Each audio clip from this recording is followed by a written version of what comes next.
However you decide, your verdict must be unanimous. This has to be 12-0 either way. That's the law. Osler looks at seating a jury not so much as a selection, but more as a deselection. Really, the thing about jury selection that people miss is you're not picking people to be on the jury. You're deselecting people from the jury pool. You don't have a positive. Neither side can say, we want this person on. Rather, they're presented with people and have the opportunity to try to knock them off. Ultimate power is in the hands of those 12 people to determine the fate of another human being. So it's really the most sort of literal translation of a government that is for the people and by the people. Okay, now this is my secret as a jury psychologist. Are you ready?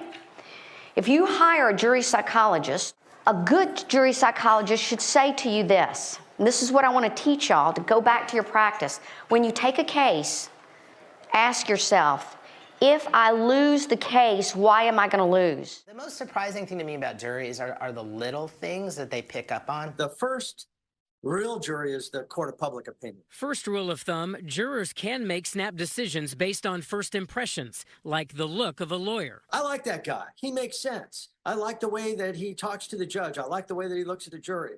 Those decisions are made in the first 10 or 15 minutes. They're not wondering, did he do it? Is he guilty? They're asking themselves, I wonder what he did. Evidence is important, but so are biases and emotions. Make sure the facts fit a story. And it was a fascinating array of people who had to come to a unanimous decision. Guilty.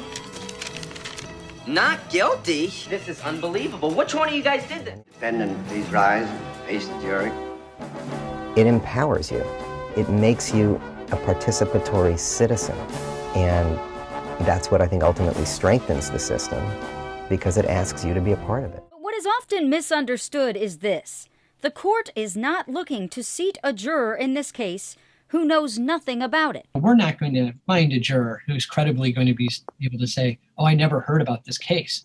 Everyone is going to have heard something and have listed that on the jury questionnaire. So what they have to sort through is, can this person be fair? Mark Fierro has studied juries for decades. Sometimes it's a young woman who says, I don't understand why they think that they can get away with this. And everybody turns and looks at her and says, I've got a real quick belief about jury selection. I think that what we need to find out, we need to learn about people's beliefs, attitudes, and life experiences.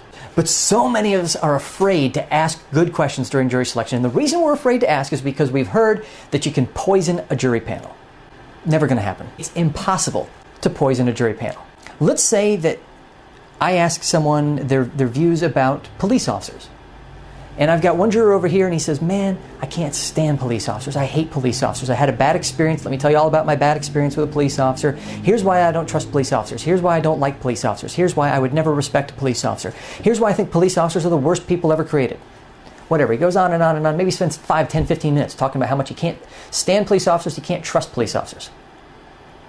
Do you, for 1 minute, think that his attitude and his personal life experiences with bad police officers is going to change the views of everyone else in that jury box? If you do, I think you're deluded. Each of them has their own attitude, their own belief about police officers. Some jurors, there's another juror over here who got saved from a burning building by a police officer who rushed in despite all threats to himself, rushed in and saved this kid. She's not going to suddenly go, oh, police officers are bad because this guy over here is lipping off about them. And you know what? He's not going to change his mind because she talks about her experience and how good she thinks police officers are. Their attitudes, their beliefs, and their life experiences are set in stone by the time they come into the courtroom. And I don't care how good an attorney you think you are, you're not going to change those attitudes, those beliefs, or those life experiences. You're not going to get them to put them aside. So what are you supposed to do during jury selection? The definition of a great jury, after you pick the panel, is somebody that can listen to all your, I call them pus points. All the things that are nasty and bad and weak and ugly about your case. And if you put them out there, then okay. For example, in a jury selection, I might say about my plaintiff, members of the jury panel, you're not going to like my plaintiff. His name is John Doe. He's going to turn. He's not going to look at you. He's going to stutter. He's going to evade the answer.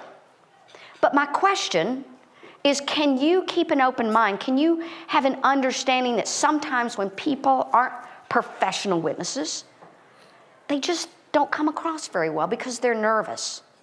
It's all about, and this is a huge one for me as a psychologist, setting. What you need to do is you need to ask the right questions that expose those attitudes, those beliefs, and those life experiences, and the ones that matter, so that when they go back in the jury deliberation room, you've got people to find reasons to get rid of these jurors. That's all you're looking to do. Hey, it's nice to have people who are rooting for us, but let's make sure it's jury deselection. We're getting rid of the people we can't have, the people we can't stand, the people who scare us. Let's make sure that we get rid of them. So you've made your list of attitudes. You've made your list of beliefs. Now, ask, what life experiences could a person have that would terrify me? What life experiences do they have that if I saw them, I would go, oh my God, I cannot have that person on the jury? Ladies and gentlemen of the jury, have you reached a verdict? We have, Your Honor.